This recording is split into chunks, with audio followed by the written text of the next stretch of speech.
Bonjour à tous, la séance est ouverte. L'ordre du jour appelle les questions au gouvernement. La première va être posée par Madame Edwige Diaz pour le Rassemblement national. Merci Madame la Présidente. Ma question s'adressait à Monsieur le ministre de l'Intérieur. Je voulais lui demander précisément où était-il alors que l'explosion de l'insécurité est une réalité dans notre pays. Donc ma question s'adressera au ministre qui voudra bien nous répondre. Je voudrais interroger un ministre volontaire sur la question de l'entrisme islamiste qui gangrène notre société. En la matière, le bilan des macronistes est désastreux.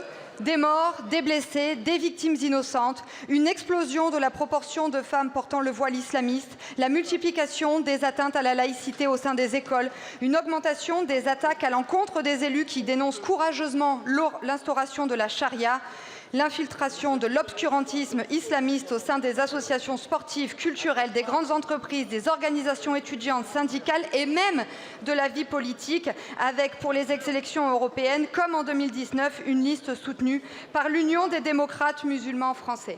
Alors, Monsieur le ministre volontaire pour me répondre, que faites-vous pour protéger les Français qui sont plus de 80% à s'inquiéter de cette situation ? Je vous remercie. La parole est à Madame Dominique Faure, ministre en charge des collectivités territoriales et de la ruralité. Merci Madame la Présidente, Mesdames et Messieurs les députés. Madame la députée Diaz, d'abord je vous demande de bien vouloir excuser le ministre de l'Intérieur et des Outre-mer, Gérald Darmanin. Et je vous indique, comme cela vous a été déjà indiqué, que la lutte contre le séparatisme islamiste et contre l'antisémitisme constitue une des priorités de notre gouvernement. Dans la continuité du discours du président de la République aux Mureaux le 2 octobre 2020, la loi du 24 août 2021 confortant le respect des principes de la République a constitué une réponse importante pour réarmer la France contre le séparatisme islamiste. Elle offre en effet un arsenal juridique mobilisable par les services de l'État à l'encontre des associations, des lieux de culte ou encore des individus qui sont en rupture avec les principes et les valeurs de notre République. Les cellules de lutte contre l'islamisme radical ont ainsi procédé à plus de 31 000 contrôles, Madame la députée, procédé à la fermeture administrative définitive ou temporaire de 1112 établissements. Sur décision du ministre de l'Intérieur, 2 imams radicaux ont été récemment expulsés en 2024 en moins de 24 heures pour leurs appels à la haine et pour leurs propos antisémites en particulier. Lutter contre le séparatisme islamiste, c'est aussi un combat de valeurs contre un projet politico-religieux théorisé qui prenne aussi le parti d'un discours lisse pour progressivement imposer des normes de valeurs remettant progressivement en cause nos principes républicains, la laïcité ou l'égalité entre les femmes et les hommes.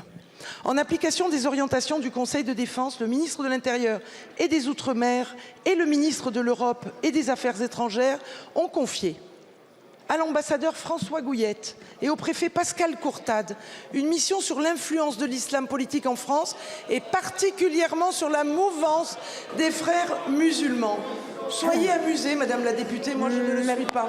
Merci, D'autres pays Madame la européens ministre. le mènent avec nous, ainsi que de nombreux États Madame du la monde ministre, je vous arabo-musulman. remercie. Vous avez écoulé votre temps de parole. Madame la députée.